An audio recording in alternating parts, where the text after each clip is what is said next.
Hello, welcome to True Hoop with me, Jarod Hector, and Coach David Thorpe. How are you, sir? I'm busy. I'm fucking busy. This is busy time for David. He's out sending clips to players, and college starts.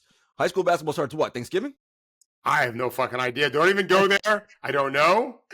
Normally, yes, around that time. But isn't it enough that I've got college too, and then the G League starts Friday? You can tell the stress of David as his octaves get higher in his voice when he's done. That's a direct correlation. And True Hoop CEO Henry Abbott, how are you, sir? 4 spicy chicken sandwiches, 4 large fries, 4 cookies and cream milkshakes. That's how I'm doing. Is that an order that you had? We're gonna talk about this. Yeah. Relevant to the show. Well, I did some homework. I'm so prepared today. That is somebody's diet. Who maybe it should not be that person's diet. Right. It took me a second. When you were last week, you had to redline your book. Last final edits. Is that process now done? Have you turned it in and you're finished? So it's due today. Okay. It's all marked up. It's a very persnickety method in Adobe, and I have sent the sort of perfect thing all marked up to the illustrator just to make sure that I made his illustration notes perfectly. So as soon as I basically gave him until the end of the recording of this podcast to do his part, and then I'm going to submit it. And so I'm going to feel very at peace about that. That's it. Yeah. And then we're good to go. And then sometime in 2025, that bad boy comes out. Yeah, there's so many more things to come between now and then, but yes. Yes. Is this Adobe Photoshop? No, it's not that piece. It's like Adobe. You probably use Acrobat Reader to. I have no idea what I use. Okay. Adobe makes a bunch of stuff that I don't use, but Adobe I'll be honest. Suite is awesome. In this version of the book, it's a PDF with all of the the way it's going to be laid out inside the book with all the illustrations and all the little the first line of the paragraph of the chapter is a little different font than the whatever. All these little details are perfect, and they have a very particular system of how you make changes. And I went emotionally from I'm annoyed at having to have a really high stakes thing where I have to learn new software. Never great, right? However, and I didn't get paid to say this, Adobe is delightful to use. I found it I'm a feature of my last few days has been that I get to spend all this time with this very pretty and easy to use, sensible product, which was just a total delight. So yeah. I only asked because Adobe Photoshop, I think, I didn't even know what Adobe is. I know it's a big company. Microsoft may have bought it maybe years ago or someone. But if you buy Adobe in the stores, it'll say created by Mark Polliger, who's my cousin. Who's the sweetest, nicest man. Amazing parents, amazing sister who's about to take my daughter out to lunch. Karen, my other cousin Karen. I have many cousins. Yeah. I've heard great things about it. I know nothing about it at all. You should probably direct your questions to him. I'd be embarrassed. Well, David, for you guys. Tell your cousin, as someone that uses the Adobe Creative Suite, right? So that encompasses everything. That's PDF that Henry uses to edit Adobe Audition, Adobe Premiere Pro, Photoshop, Illustrator, all the things. It is a beautiful creative suite that I enjoy very much. It is. I actually think he left Adobe years ago and ran something called Google Chrome and then retired. Yeah, you know what Google Chrome is, right? You know Google Chrome. I use Google Chrome. Okay. I was going to say something called Google Chrome. I'm like, David, you know what Google Chrome is. Maybe he didn't run it, but I was told that my family, listen, our story is he ran it after inventing it. Yeah. We know he did Adobe because he was on the box, apparently. You could buy it in CVS back in the day or whatever.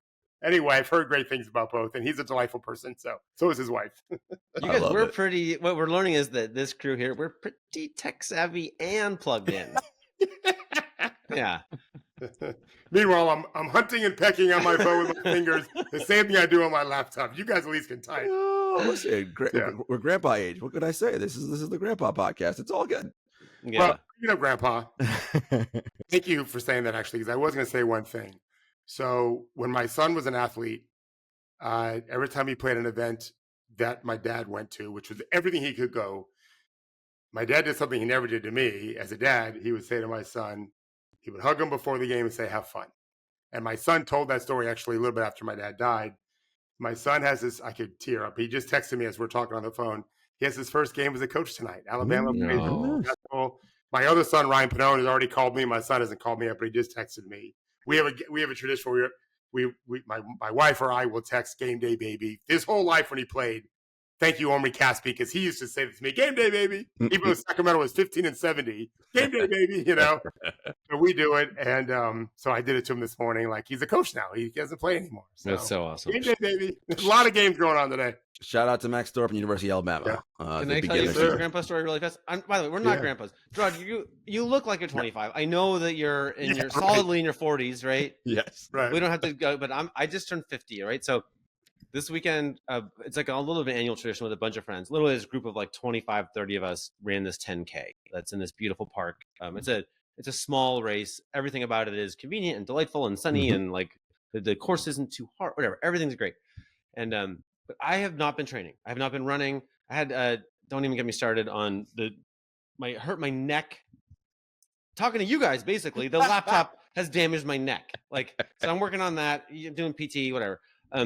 And so I was like, it was probably risky to even run. Like, I don't think my physical therapist would be like excited about that, but I did it. And I started like the first mile I ran with my wife and Judy. We all know Judy. Yes, And so we ran together, and then I like nudged up to run with my buddy Kelly for a while. And then eventually I just kind of like nudged up a little more. No point was I flying. And I finished, I think, about 4 minutes slower than last year, which seems appropriate given the fact that I was like in a non-training physical therapy environment. However, I switched age groups. And so after the race is over, we really like left our bags over by this kind of picnic area, and they're handing out the awards or whatever. And I'm talking to someone, Jody, in my gym, and Jody's really loud. I love Jody. She's like, tell me a loud story. And I'm like, those motherfuckers just said my name. And I won my age group. Nice. Listen, 50, you're not in the 50 to 59 age group. Yeah, totally, man. This time, with those 49-year-olds are fast, but I'm like, ooh, 50. It's got some downsides, like I can't move my neck, but on the upside, I got a trophy. And I got gloves and some sunglasses. That was the prize. That is wonderful. Yeah. Now listen, there's that period where you're in like your peak, where like aging up is like not great because you're like, damn, I was the fastest 12-year-old. Now I'm 13, and it's like, oh no, now I'm slow again. I'm at the bottom of the heap. But this is the good part. Yeah, 50 plus, number one. There was a time when I was like 39. I was like, oh, it'll be great to turn 40. Look at the 40-year-old. Like, it's shocking in like your local community race. Your fastest 40-year-old will very often be the winner, or second or third. Like the 40-year-olds haul ass. They do. And but the 50-year-olds, we've had some attrition, like. wait till you hit 60 plus. Now you're gonna be cooking. Yeah. With the 60 plus, okay. I do have I do have a secret fantasy. I don't think I'm ever gonna do this, but like I've been joking for a long time that like I want to grow my beard for like a decade. Obviously, I'm bald. Forrest Gump style. Have like a giant Methuselah. It's already gray, just gray beard, and train like an absolute mofo, like hill sprints, G.I. Jane, the whole thing, right? For the sole purpose of going to some race somewhere one day and beating a bunch of 18-year-olds with a giant gray beard. I love it. Like, come on, I love it. I'm in. I'm signing up for that. I would love it. Yeah, that sounds awesome. Yeah. Did you know, by the way, that in the movie Forrest Gump, during the running scenes that you're referencing, in some of the scenes it's him, Tom Hanks. In some it's his brother, who moves like him because they wanted to film on location and didn't have the money or the time, whatever, to do it. So they would have his brother running those locations, and ain't that pretty cool? I thought. Very cool. Listen, his brother's in a bar somewhere right now, being like, "That's actually me." Like, that's me, right. Listen, the things that they do with movies, pretty fantastic, guys. When you really look at it and look deep. All right, we want to talk about some NBA stuff. We are an NBA podcast after all. In Philadelphia, the NBA is investigating Philadelphia 76ers center Joel Embiid for an altercation that happened inside the locker room after the Sixers game on Saturday night, where Joel pushed Philadelphia Inquirer columnist Marcus Hayes. Allegedly. You got to say allegedly. Yes, correct. Every I'm going to say allegedly every time because I was not there, but allegedly. And it was the altercation began as a verbal back and forth between the two. And it started out because of something that Marcus Hayes wrote, where he referenced Joel Embiid's son, Arthur, who was named for Joel Embiid's late brother who died in a car accident. And that upset Joel very much. And I'm going to actually read a little bit of it, where according to reporters, Joel said to Marcus Hayes, "The next time you bring up my dead brother and my son again, you're going to see what I'm going to do to you. And I'm going to ... live with the consequences." And then it goes on. There was several instances of profanity. Marcus Hayes allegedly offered an apology, which Embiid didn't want. And Embiid also said, that's not the effing first time. Embiid later said he doesn't care what reporters say, but Hayes responded, but you do. And then they kept raising their voices. And as Embiid was leaving the locker room, allegedly pushed Marcus Hayes on his shoulder. And they had to be separated by Philadelphia 76ers public relations staff.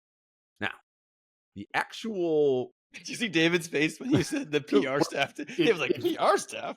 Right. I was waiting for security. Well, yeah.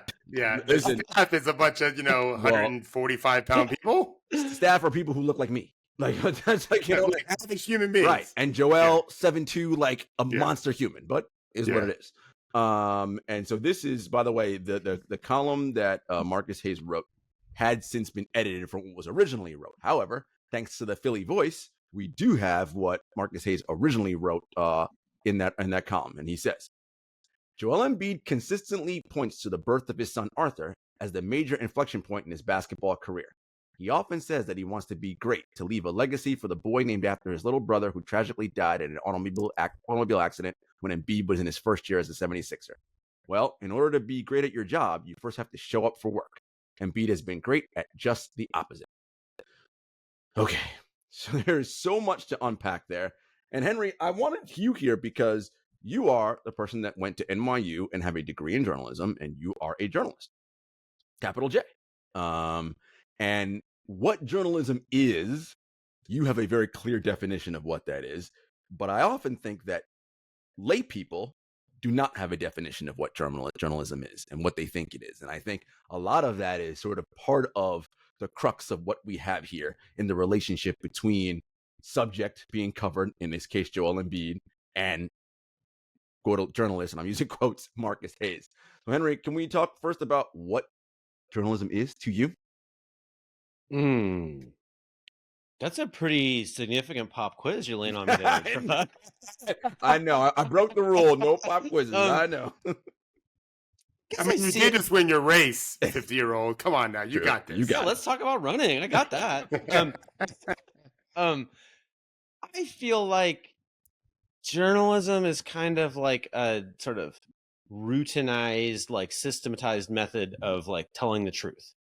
That's like imperfect, but it's like, here's a set of rules by which someone like Marcus Hayes is like permitted to legally, publicly talk about someone like Joel Embiid without getting hauled into court, right? Like this is how you can speak truth to power in, without the rules of journalism and the traditions of publishing and blah, blah, blah. Like someone as powerful as Joel Embiid could just say, like, my lawyers are going to destroy you if you say this about me, so don't say it. And that's what happens in like totalitarian nations or whatever, right? So, So yeah, to me, journalism is a sort of like kind of accepted bunch of protocols, which are, I've probably criticized those protocols as much as anybody alive, but they have a purpose, right? They sure do. And Marcus Hayes, Henry, occupies a particular role. He is a columnist for the Philadelphia Inquirer. Quick delineation there between what a columnist does and what a journalist does. I mean, I guess a columnist is still supposed to follow the same rules, but they get to be a little sassier, right? Like they go twice a week, 700 words. So you're putting a lot of effort into like the craft and trying to make it like, you're trying to be more opinionated. And there is actually, and there's a giant tradition, right? Like the dream column topic is one where 10% of people agree with you. Yeah. And sometimes columnists will take a position they don't even believe in their hearts just to get into that, like, what? He wrote what? Because that's kind of how you win in that columnist game, is to be like Jason Whitlock. No, I mean, you hit the nail on the head. Yeah. And I basically looked at Marcus's last 3 Sixers columns as and they all tell the same story, to what Henry just alluded to, which is the Sixers have a problem, and Joel Embiid is the problem. He doesn't come to work. He's always hurt, and it is a particular thread that he is weaving through all of his stories, and it is to what Henry's point, to get people who read, 76ers fans, irate and fired up, being like, yes, they can call it talk radio. Did you see it? That's frothing at the mouth, because this important player has yet to play a basketball game yet, even though we're only 6 games in the season and we got 75 more of these bad boys to go. So calm down.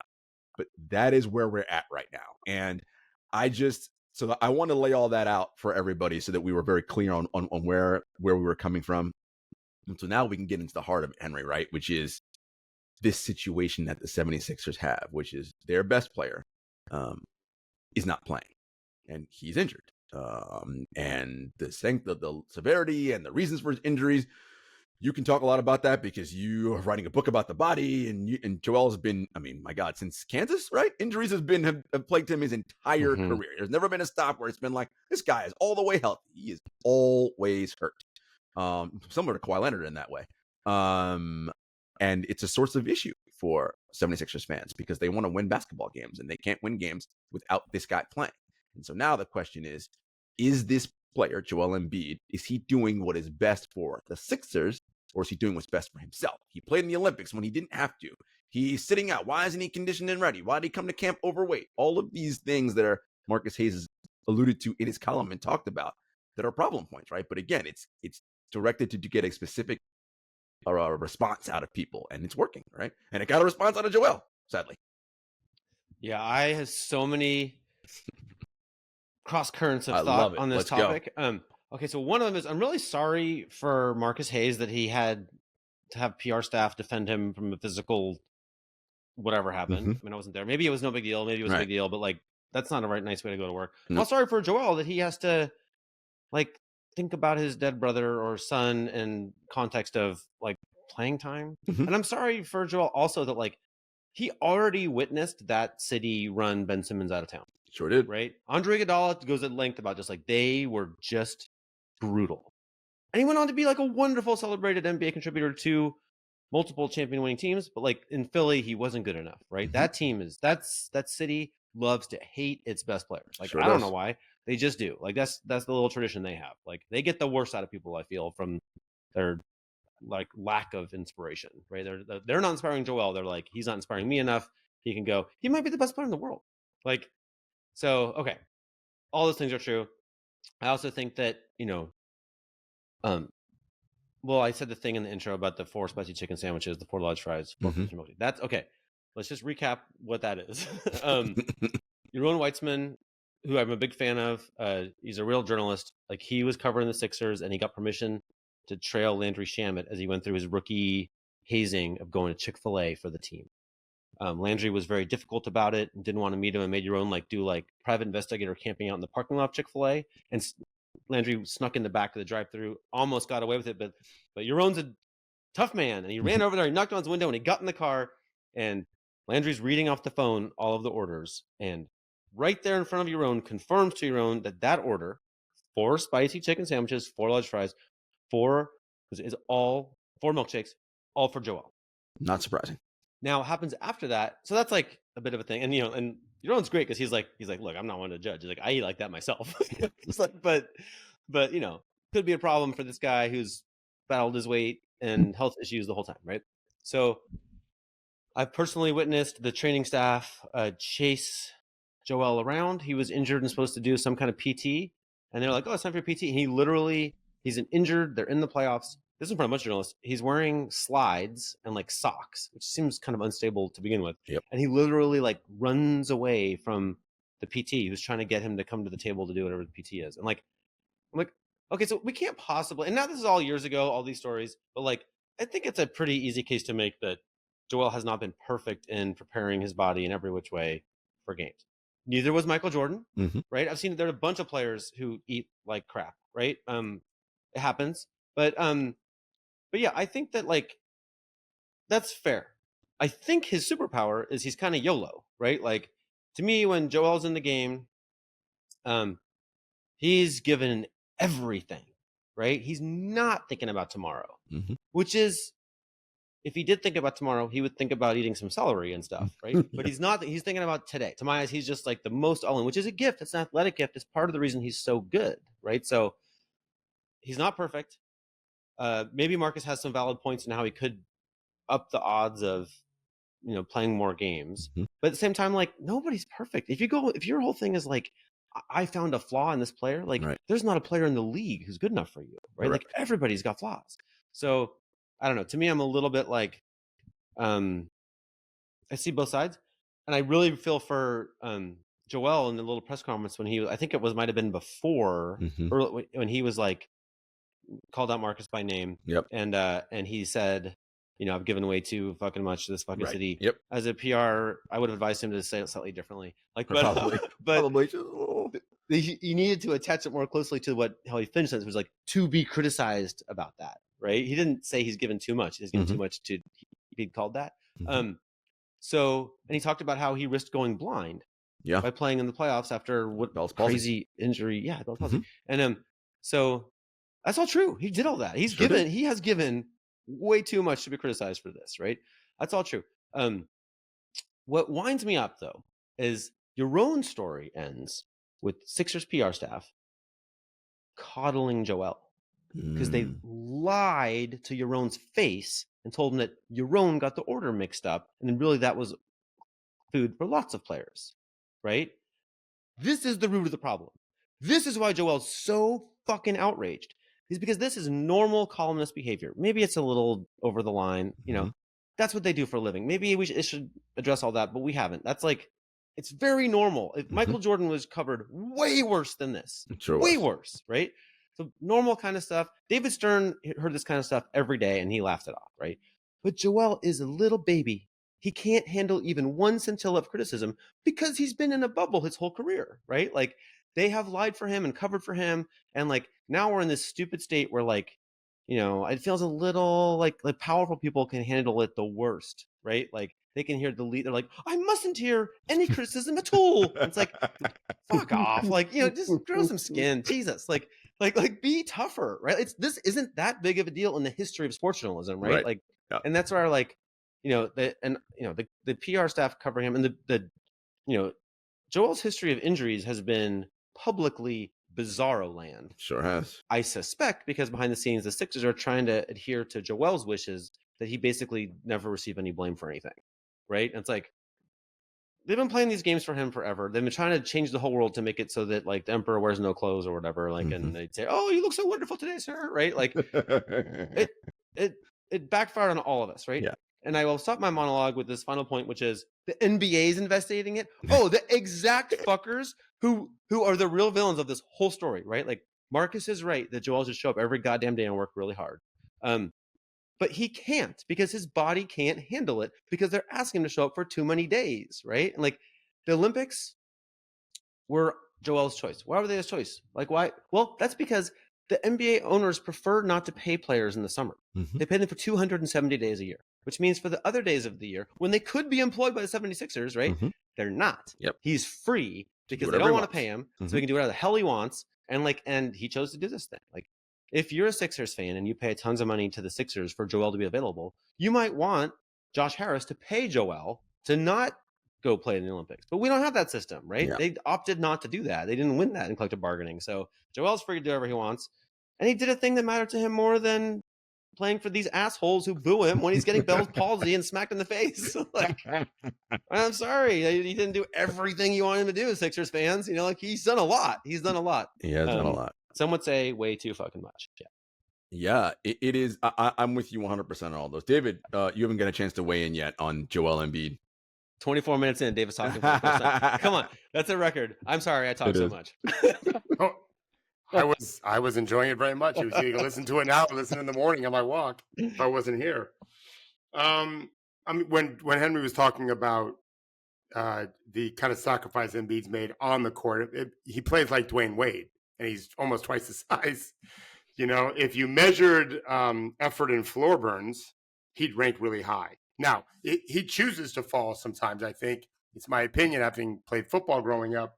A lot of times you fail just to help kind of soften what's about to happen anyway. It might even hurt more not to fall. When you're going out of bounds, you just kind of fell into the soft grass. Otherwise, it land funny. So I've never been Joel's size, so I don't know all that's going on. But my guess is part of it's self-preserving. Still, it's still gravity and wood and a gigantic man. My first thought, though, in the whole thing was that's what the money's for. And it's an unforgiving thing. And I wish columnists wouldn't be snarky necessarily. And I wish, to Henry was saying, what the city of Philadelphia, the city is an amazing city. It's really a lovely place. But I don't like that part of it. They take pride in it. I don't think it's cool to be a jerk and indecent, as you guys know. But The money brings with it some responsibilities and some pressures, and by definition, some snarkiness, or even some mean-spirited comments.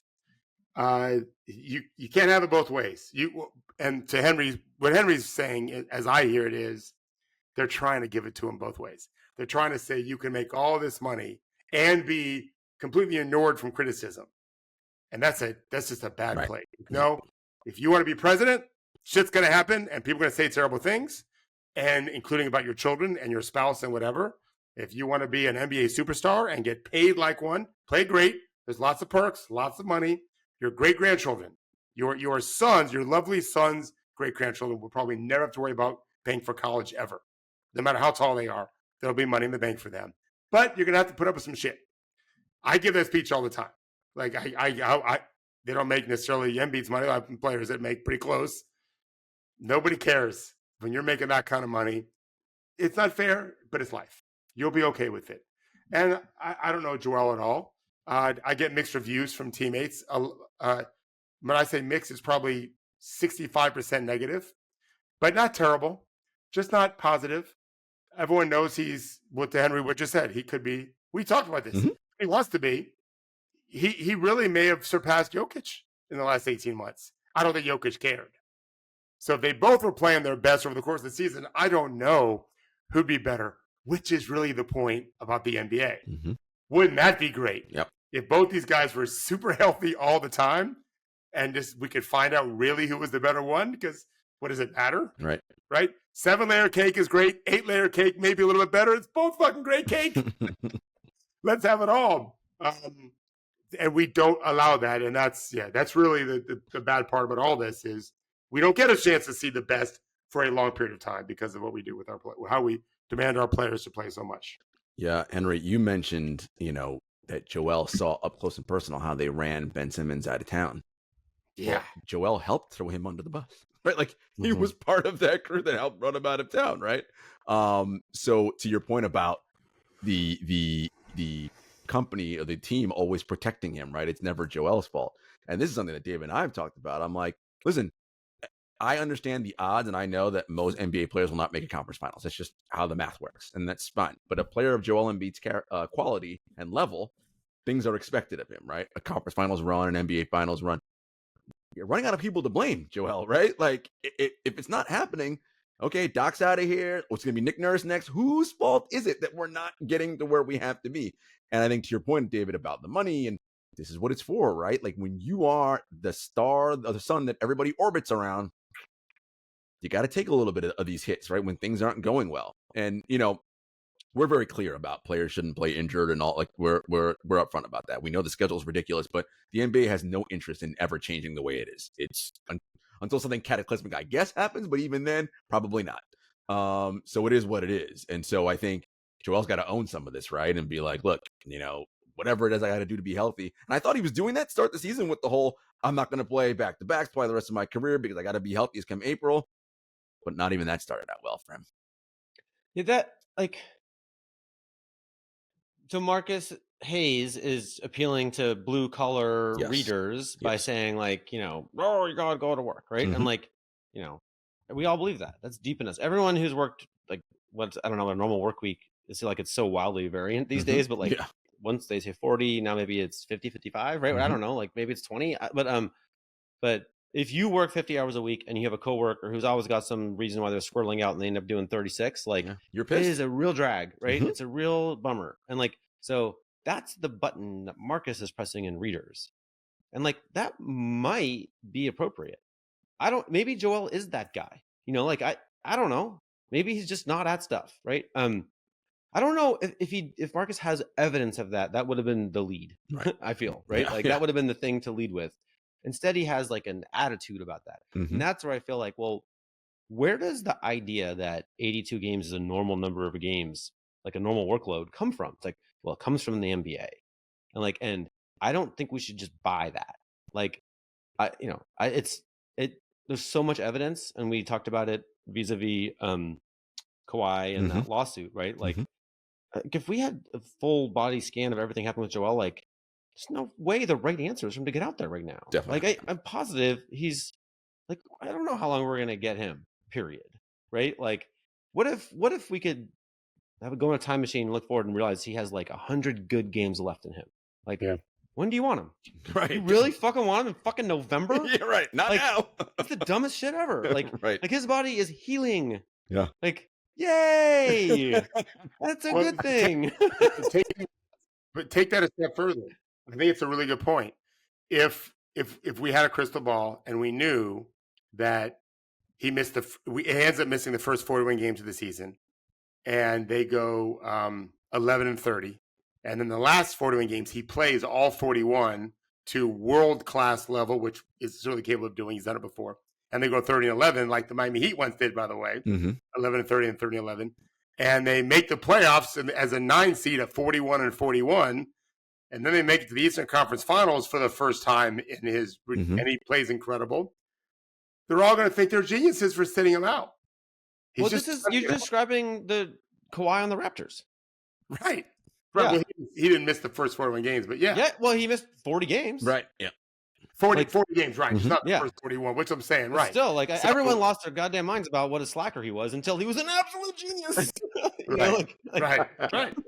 So yeah, this is let's just see what happens. But we have the other thing that's on my mind is, like,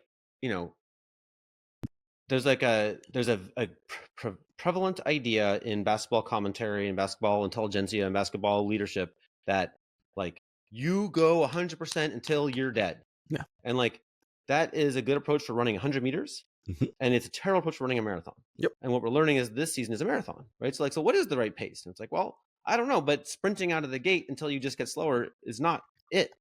And so I feel like there's like a constant misunderstanding around that, right? And so, Joel might have a lot of things, selfish choices that he makes that hurt the team. One of them might be, under preparing, not watching his diet. That all could be very real, right? And I'll add that, like, in my experience, local journalists usually kiss the team's ass. Yeah. They usually do. They usually have some kind of scheme where it's like the coach or the GM or somebody who's long-term very important to them as a source is a heavy hitter in what topics they pick and what angles they take on when they go hard, right? So I don't know anything about that to do with Marcus Hayes. I'm not suggesting this might just be Marcus Hayes pick the topic. Totally could be. It's almost like a common sense topic. That would make sense. But it didn't happen all of the years Joel had all the same things exhibited, right? Right. Correct. I'm open to the idea that this is coming from inside the building, right? Calls coming from inside the house. It could be. I wouldn't rule it out, right? Like, in most NBA markets, most years, they're perfect at stopping articles like this. Yep. In the kind of way that they fuzzed up this thing for your own that I referenced earlier. Like, oh no, we would never order all that food. That's ridiculous. You're being ridiculous, Sharon. Like those people are liars, and they are good at it. And they so they would like tamp it down. They didn't tamp this one down. Like, I don't know what that means exactly, but one of the things that I imagine is like maybe someone's had enough. Maybe someone's trying to push a button in public and they're using Marcus as a tool. I mean, my guess is Josh Harris can't be a happy camper. That a player he just signed to an extension, right? Didn't Embiid just sign the extension over the summer? I don't. Very recently, he signed the extension. 2 pop quizzes. I know, it's a lot, but I don't care. But I don't. Point is, the extension was signed very recently. Yeah, they're on the hook for a lot of money. And to your point, Henry, we don't know for a fact. He may only have 100 good games left in him, right? And still 200, whatever, how many $100 million left in that deal. That's bad business. Like, that's just right. That's not good. So I can see him being pissed. There's another issue at play, and that's the inability of these franchises they pay these players lots of money, but they don't get trust from them. Right.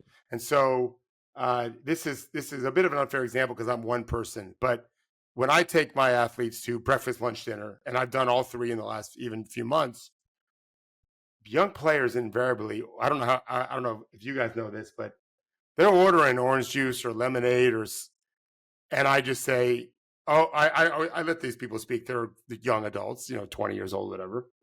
And then I tell the waiter, the waitress, oh no, he's just going to have water. Ooh, and power move. Let them, and then I tell the athlete, yeah, you're not ever drinking that stuff again during in season or off season. I can put up a little bit more. You tend to be running a lot in the off season too, but yeah, that habit's over. You're drinking water. And when you go with veterans, they just get water. They already know. Mm-hmm. You know, they're young. Teams can do that. If they had done that with Joel at the beginning mm-hmm. and maintained it. Now, it's not easy because agents are the best ass kissers, right? And I have a major problem with that too. It drives me crazy. I understand what they're doing, but I think it's making it harder, not easier, for these guys to grow up. That's what we're talking about here. Learn to be a better adult. They need to be checked. And I certainly can't help a player that's not willing to be criticized. If I tell a player, you've just got to play more athletically, you're going to keep getting a shot blocked, and he has a problem with that, we won't be working together anymore. Because I'm not going to not say that to the player. And you have to just accept it. And most I had of a them, bunch of times. I'm so my sorry. experience. Yeah, I'm good. Good. I had a lot of times where, like, you know, David Stern's really mad at me and he yells at me. Yeah. And I would say to him, like, yeah, I recognize that this was like a pain in your ass, but like, I feel like you should be proud. I feel like you're doing okay if the people who are criticizing you are telling the truth. Like, I'm stopping at the stuff that really happened, and I'm not going beyond, which is common in journalism, right? And I mean, it's high-minded horse shit. I'm sure he didn't like to hear it at all. But like, I mean, I mean, I believe it, but at the same time, like, I don't expect him to buy it, right? Yeah. But this is where I'm like, man, like, journalism is supposed to be kind of nudging us a little closer to the truth. And Yaron's moment in the Chick-fil-A parking lot would have been very helpful to the dietitian of the Philadelphia 76ers who wanted the order to be water, not 4 cookies and cream milkshakes, right? Like, it's embarrassing. It's a bad moment. But like, ultimately, stuff kind of like this, I think, is a little bit how Jokic came to lose so much weight and become the other candidate for best player in the world, right? Mm-hmm. Like, I think the truth is short-term often a hassle. And if you're like a criminal or something, it's long-term a hassle, right? But if you're just someone who's like trying to be the best player you can be, like you want the truth out. You want people to focus on the real deal, right? Like, I guarantee you, behind the scenes, the Sixers, if we had, you know, Daryl Morey with Truth Serum, like, I guarantee you, he's got some complaints. He's got some notes, right? Mm-hmm. Like, he can't say any of that shit in public because that's his star. He has to kiss his ass all the time, right? So he's the guy who had the James Harden original oil painting in his living room while he employed James Harden. It's like, well, that makes it a little hard to take a hard line on anything, doesn't it? You know? This reminds me of I'm sure you know it, Henry, the famous George Orwell quote, right? Journalism is printing something that someone doesn't want printed. Everything else is public relations. Oh, we should have led with that instead of my bullshit. No, it's good. Yeah. It's okay. It's good closer. Good way to close it. Good way to close it. But that's the idea, right? Like, that ultimately is what we're talking about here. And I wonder too, Henry, like, oh, and by the way, Embiid, the extension is 3 years, $192 million, which begins in the 26-27 season. Oh, like, this is my point. Like, what are the odds? Years with them. What are the odds that 33-year-old Joel Embiid is going to be doing great and worth 60 whatever million he's making that year? Really low, to be honest. Really low. I'll just say, like, I hope he is. Of course, we want him to. I hope it's a beautiful story. Like, if we were better at managing these bodies, then the odds would be high. You know, but his odds would be higher. His odds are higher. Yeah. The longer he sits out now.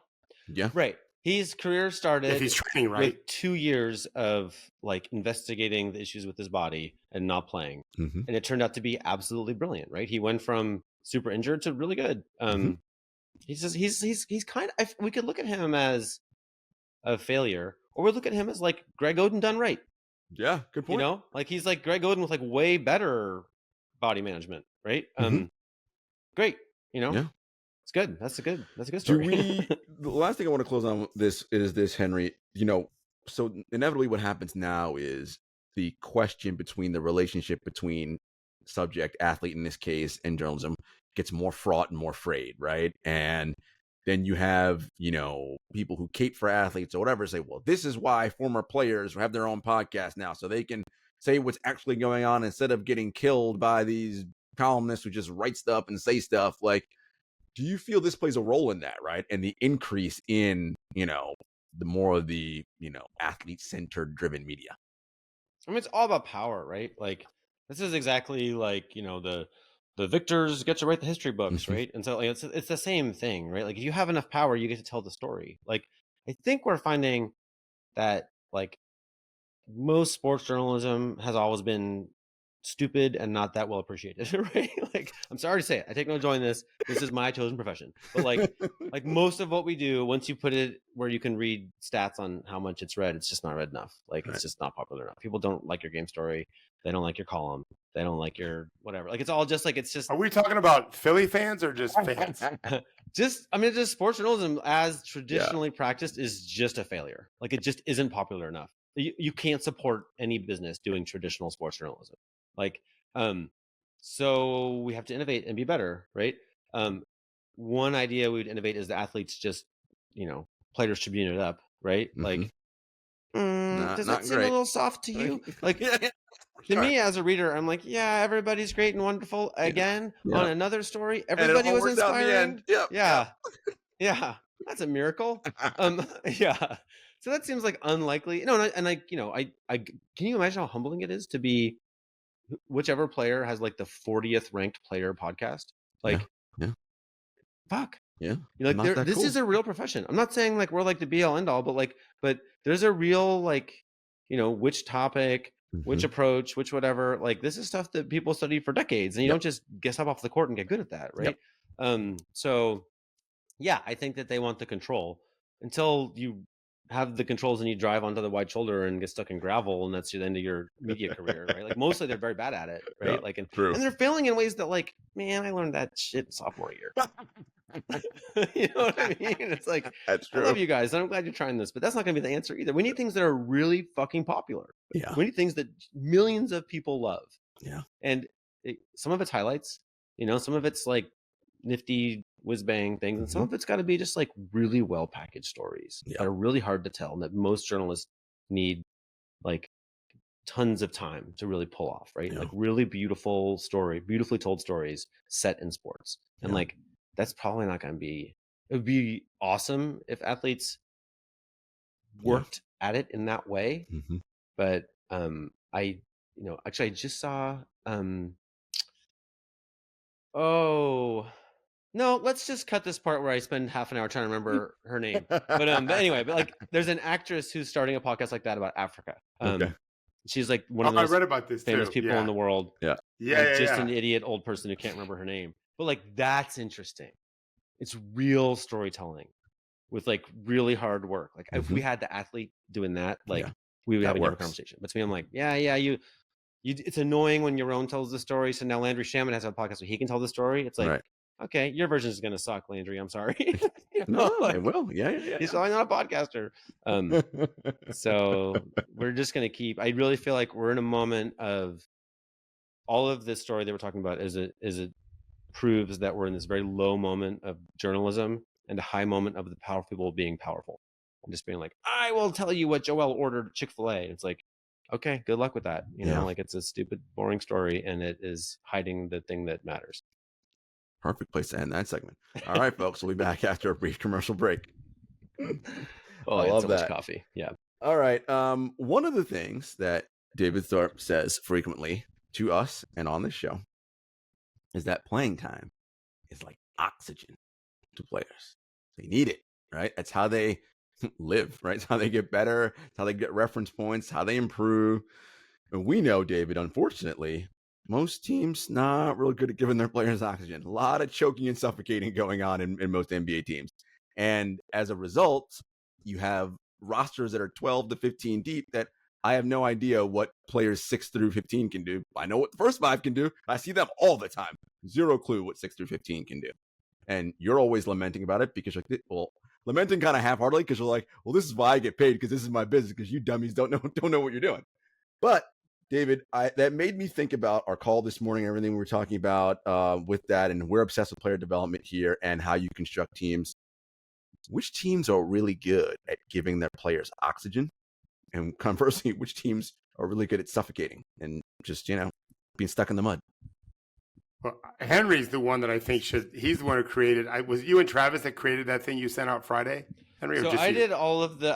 I'm the idiot who spent the whole day in Basketball Reference, like looking up all the numbers, and then Travis made a pretty chart out of it. I sent the numbers to Travis, and he does. Okay, I don't know how to use the pretty chart program, unfortunately. The data wrapper thing.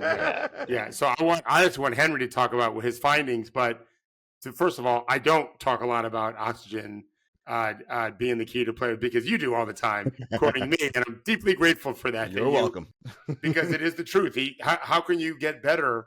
It's like you want to be a great writer, but no one gives you pen and paper. You can think about a lot of stuff, but you got to write it and have it edited and have it reread to you and on and on and on. Henry, you guys could understand what I mean. Players need that too, and it's alarming to me. And Henry's going to, I think, side off the teams that have been playing. It's really, is this the forum? Henry, are you going to run an article where you release We've got a story coming this week, but I will, I don't mind sharing a little bit. Yeah, it's a little tease. Yeah. So here's what happened was I wrote a story called You Have to Be Right. You have to be right a year early. And it was kind of hard on the Bucks for being bad. I mean, listen, but it's true. The Bucks stink. It's fine. Like, whatever. I mean, yeah, they did. They went all in. Yeah. A lot of teams go all in. The Suns are all in. You know, like there's a lot of like win now stuff that happens, but that comes at the cost of the future, and the cost is like varied, right? Like there's, if you keep your draft picks, for instance, then you're probably ahead of the teams that don't, etc. But the Bucks struck me as like particularly behind, and then I wrote that thing, particularly behind in answering the question like, how are you going to be good after your star is gone, right? If you're not going to win a championship with Giannis and with Dame, then what's your next championship coming from? And in that, like their answer to that question is like as bad as it gets. Yeah. Especially in a league where you got to remember, like, there's 60 draft picks every year plus some free agent rookies. So like on average, every team's getting a little better. Like you need to get a little better just to stay where you are, right? These new talents is coming all the time. So I was trying to and then Drew Peter Gregory, he was a little serious he thought I was a little hard on the Bucks. We had a good back and forth, so he got me thinking about it a little bit, and I was like, well, how do you measure like teams that are properly setting those up for the future? And I came up with this, I just went through forever on Basketball Reference, like which teams play young players long minutes, and all of the particulars of that will be in the thing later this week. But the main, I mean, I didn't know this is how it was going to come out, but the answer is not the Bucks. They were literally last, and then by the measure, compared to the first, they were at a 10th. Like by the measure I used was how many times in the last 4 years have you played a young player 1,000 minutes or more? And how'd you find young? I went under 25. Right. So not even that young. Yeah, not that young. It's kind of arbitrary, but the answer for the Bucks is 3 times, 3 total seasons. And I think I'm right in saying I could look, if I had better eyes, I would be able to. I think 2 of those seasons were Marjon Beauchamp, who we already know is not going to be part of the team's long-term plan. So 3 times they kind of they didn't pick up his next option. Yeah. So they gave the oxygen that David and you were talking about 3 times, whereas there was another team that gave it 30 times over the same period. So and who might that team be, Henry? Well, we'll save that. But yeah, there's some other teams. A bunch of teams are like over 20, but including some good teams. I was happy to see that. Yeah, but 3 is bullshit. Yeah. And the argument I made on this morning's call is it's easy to think that tanking teams, that would be the gut reaction, I think, of the average person is, oh, well, of course, the tanking teams, all they have are bad players. They want to lose anyway. And I argued that in terms of what's best for your team, it's the great teams that have the best opportunity to do this. Because if you best want to evaluate a player while also giving him a chance to grow, put him with other grown-ups and let him play in that environment. If he's bad there, it's unlikely he's going to ever have it. If he's good there, at least you've got some inkling of, okay, we know he doesn't kill us when he's on with these dudes. Now let's experiment with second unit players and see how he holds his own with the reference points he's learning and the success he's having from playing with the starters, with the good players, right? And so Milwaukee, you said 3 times. In the last 4 years, they've won a ton of games and never found the ability to do more than just for one guy who ended up not even making it, which tells you I don't believe most of these players really can make it. I think it's where they are. My personal opinion. So as an example, Beauchamp was drafted in the 20s. I don't remember when. 20s. I remember Milwaukee really considered drafting Andrew Nembhard, and they chose Beauchamp. Okay. Oops. So just a few years later, that guy doesn't get his next option for a few $1 million, whatever it was. Let's call it $5 million, around there. They didn't pick that up, and the Pacers are paying Nembhard 19.5 after this next year. I think Andrew should have been drafted much higher. But separate from that, if he had gone to Milwaukee, dude, you might have had your option not picked up either. Now you might be great there. We don't really know. There's something rotten there. Yeah. And so maybe just because they only played that one, you got to give other guys. You might realize, what, he's doing much better than the other guys that aren't playing well. Of course, he's not playing well either. He's just a young player. They have no idea what they're doing. But I think these better teams like Sam Hauser will be rotting the bench in Milwaukee. And rotting the bench. He's fucking great in Boston. Same as Peyton Pritchard. I was just gonna say Peyton Pritchard or Neemias Queta, right? The Celtics have been. Hauser and Pritchard won a championship last year, and Pritchard was key and pivotal, right? And he would not play in Milwaukee probably. And Boston had all this talent, put him in there. He'll find his best game, and he did. Pritchard's really good right now, in part because we could look up how many thousands of minutes he played on a contending team when he wasn't so good, exactly. Right? Right. And Dave, I remember you saying you're like, I can see why Brad Stevens might have just wanted to leave, but he wanted to stick around, maybe in part because they have this guy Neemias Queta who's gonna this huge mobile dude who's gonna make the future wonderful, right? Super talented guy. Yeah. Every team could have had him. Literally every team could have had him, right? But he was a two-way player last year for the Celtics, Maine Celtics. If you want to watch him play last year, you got to go to Maine typically. And he was, I think, played for the Kings before that. And I think he was a free agent. When I knew him first, he was with the Kings. Yeah. I'm pretty sure that literally every team could have had him for a minimum, but the Celtics now have something special. Why? Well, because they've got a couple. They've got a couple of two-way players that I think could play in rotations for a lot of teams. Yeah. Queta now was with the Celtics. They've got some other guys that I think are really good. Yeah. Brad knows what he's doing. And to be fair, I don't want to kill Bucks fans and the Bucks.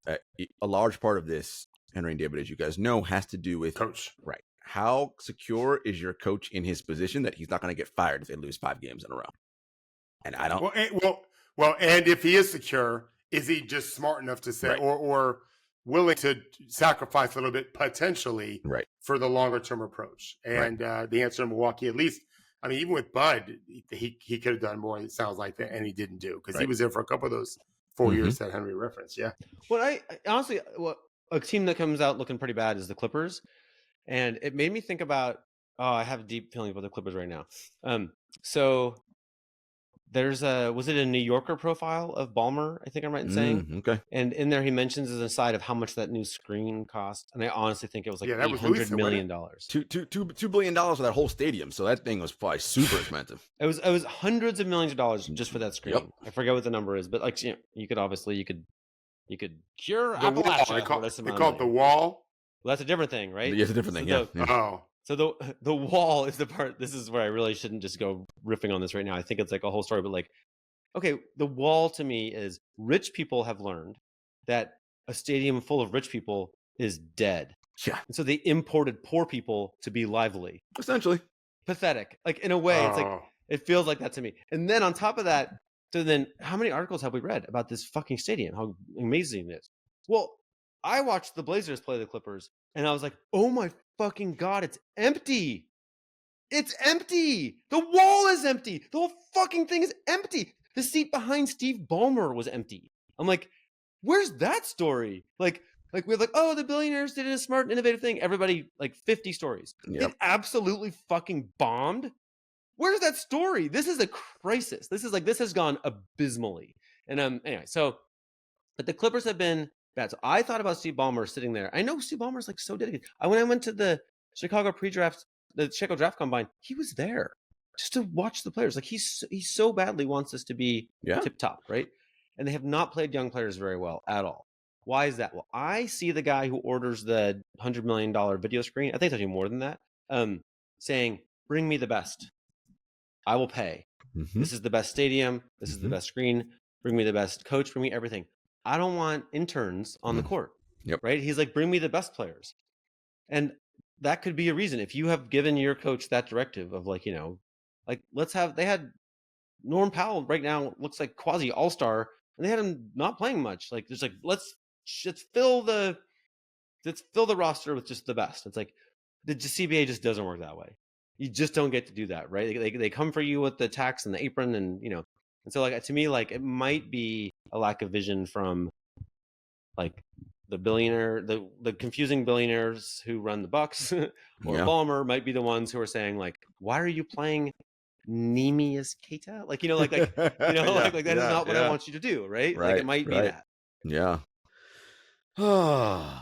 The part that's very frustrating about all this is that often these owners of these teams are people who run relatively successful businesses in the real world, right? Sports I know is real, but you know what I mean? In actual, and they don't do this kind of thing in their real business, right? Like, and I don't get why they do it in sports. It's like, guys, like you would never work. Like, if this young whatever's got a great idea, you're like, yeah, fucking A. Like, I need that. That's going to make us X amount of hundreds of millions of dollars down the road in profit. Like, well, same thing with this. Like, but you can't see the forest for the trees for whatever reason. I don't know.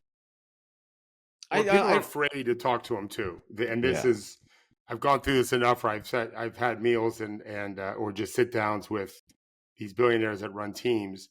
And a lot of them can't figure out that the billionaires engage with me because I don't want a job. So I can speak very openly and have no problem saying, oh, that's fucked up. I don't know.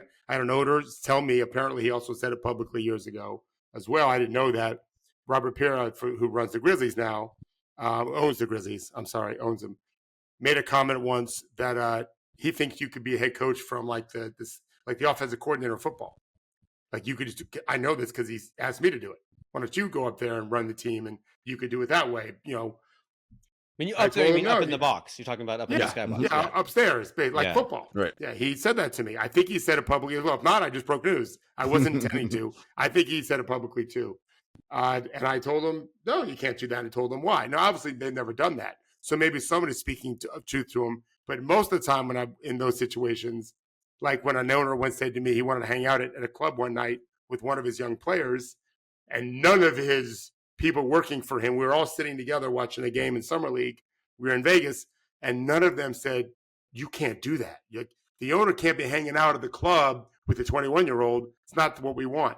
I did. I waited for all them. There was a Seinfeld episode where the woman sneezes and her husband says, God bless you. So George Costanza does, so she develops a crush on George. I literally waited for them to speak up. And when no one said, I'm like, you can't do that. Like, no. And he's like, what do you mean I can't do it? I told him why. Like, you just can't be an owner of a team and go hanging out at the club with your guys. It's not going to have the impact you want. Forget about the public face. Your players won't respect it the same. They fucking wouldn't say it. They're just afraid. And I understand that. The best owners are able to say, stop being afraid of me. I don't want yes men, but I don't think that happens a whole lot. I think it happens, not a lot. Yeah. I've heard good things about the Charlotte owner, by the way, who I don't know who it is. But I've heard really good things about that owner. Nice segue, David, because we're going to talk about the Charlotte Hornets right now to close out. You're pretty good at this. See, athletes, you guys, you can't just all wake up out of bed and think you can run podcasts. That's not how this works, man. You got to have some reps doing this. Masters. I've done this a lot, and I am trying to get going here. I led you right to where I wanted you to go. Listen, you were going. I can already see it. But it is true. I did hear amazing things about the Charlotte owner. So one of the things that we talked about this year about Charlotte was if new head coach Charles Lee could get LaMelo Ball to buy in on the defensive end of the floor, that's a good sign. And after a recent game where LaMelo fouled out 6 games so far, he's fouled out 3 times. He has 30 fouls so far this season, which is a lot. Charles Lee, following the game, said, we have to continue to challenge him, being LaMelo, and we have to learn about, can he guard one-on-one, or do we need to send a double every time? Or are you going to foul? So as a staff, we have to figure out, what are we comfortable living with? But also through conversations with him, can he just sit down and guard his yard and commit to just showing his hands and defend without fouling? They played Boston, so this is why he mentions players coming up next. I can live with a Peyton Pritchard end of shot clock fadeaway jumper and the Jason Tatum fadeaway step back jumper. It's the ones where it's just blow by. To me, they're just non-competitive fouls where you're just giving up on the play by just fouling the guy. And I know, David, as someone who this is what you do, that probably set off your ears and alarm bells when you heard about non-competitive fouls. Well, especially as it relates to LaMelo, that was my big complaint about him coming out. First of all, there's so many angles to take here, just on the discussion we just had regarding playing young players, whatever. In most cases, when they're not as talented as LaMelo, at least not publicly because they weren't a top 2 pick or top 3 pick, whatever. If they foul a couple of times, they're out of the rotation. Man, I got back in the rotation. Next thing you know, they're in Poland. right? When you're LaMelo, you can get away with not playing defense and just fouling like that. And you have a coach saying publicly, we have to figure out how to play with him, knowing that he can't play defense. The guy that maybe could be good on offense, but you haven't seen it yet because he doesn't have the green light to do it, he fouls a couple times, he's gone. Mm-hmm. I have to tell my young players, you have to fucking hate to foul. Hate. I use words like hate and despise because you can't play if you're in foul trouble. You come right out of the game and you may never get back in. I love Charles Lee for doing this. Unless he didn't talk to LaMelo privately, I'm guessing that he did. I'm hoping. I'm going to find out because I know people there. It's an issue. And he's right, by the way. We have to play LaMelo. He's so gifted offensively. As we've got to find a way to cover for him if he can't guard, because we can't have him in foul trouble. So we're going to have to tell him, just don't foul. We'll double, we'll do other things for you to help you. We'll put you on the other team's center in the playoffs either way, if they were to make the playoffs, he's going to be guarding right now the other team's worst offensive player. And yet he's 6'7" as a guard. Right. I was going to say physically, David, he should be able to be passable on defense. Passable. Yeah. I don't know that he should be great, but Steph Curry was passable and he's little. Yeah. For his position, even LaMelo's not. Yeah, right, and pretty long and relatively athletic. He's not a great athlete. He doesn't slide great, but he should be better. But the word is what you read there, and I bolded it in our document: non-competitive. Non-competitive. It's the first thing. That is. Man, it's David the first thing we look at. I mean, the word I used most often when I was a young coach was one word: compete. I would clap my hands together like this, like compete. All my hands at the end of the game, I'd be, why are my hands so fucking sore? And it took me a while to realize I'm pounding them. Compete. Just watch these games. I just told you guys the most beautiful thing last night. The Magic are getting destroyed by Dallas. Yep. In Dallas without Paolo. Mm-hmm. Destroyed. 30-point game, 25-point game in the fourth quarter. It's not a competitive game. Corey Joseph's in the game, 14-year veteran from Canada for Orlando. He kind of creates a loose ball defensively, and then it seemed to me like he was kind of tackled into the melee. But once he was in, he's like, I'm all in. It's rugby time. He's fighting to get the ball. And the Magic bench erupts. Yeah. Man, that fired me up. Because you got to try to find something out of nothing. Because that game was a nothing game. Nothing burger game. You have those games. Especially against a good team like Dallas. Luka played well, whatever. But whatever you could do to tell your young cats, look at this guy. 14 years in the league, and he's willing to get ugly and get dirty in a rugby melee. And please help him up because he hurts. Yeah. Yeah. Well, on that helping up thing, I noticed, I forget if it was Dyson Daniels or someone fell down yesterday for the Hawks. And here comes Trae Young running in. Exactly what I was thinking. There were three other guys did it. And then Trae was just farthest away. And I also think he reacted a little late because he's Trae Young. But when he saw his teammates doing it, he went ahead and had a little giddy up in his step and did it too. And they're kind of spunky right now. Are things changing a little bit? Are the vibes a little better in Atlanta? Such bad things about Atlanta all summer, but you can't argue their product on the court is okay, if not good. But that part matters. Yes. You can't be afraid to compete. You have to want to compete. It has to hurt you. The whole thing is this. I didn't want to keep coaching because I hated losing so much more than I enjoyed winning. It just wasn't fun. The winning, I kind of expected to win at this point when I was in my 20s. The losing destroyed me. I had to find a better avenue for that. Everyone is different. We're all built differently. But you do have to hate to lose. You've got to really compete. And my issue with LaMelo always was, I think he's style over substance. But you can grow from that. Sure. And that's what Charlie's trying to get at, is we've got to have you caring more about winning possessions than looking good winning possessions. When that happens, he's an all-NBA level talent. Can we do it? We'll see. I love it. What a great place to end. Thanks for joining us, Henry. All right, guys, we will see you later on in the week.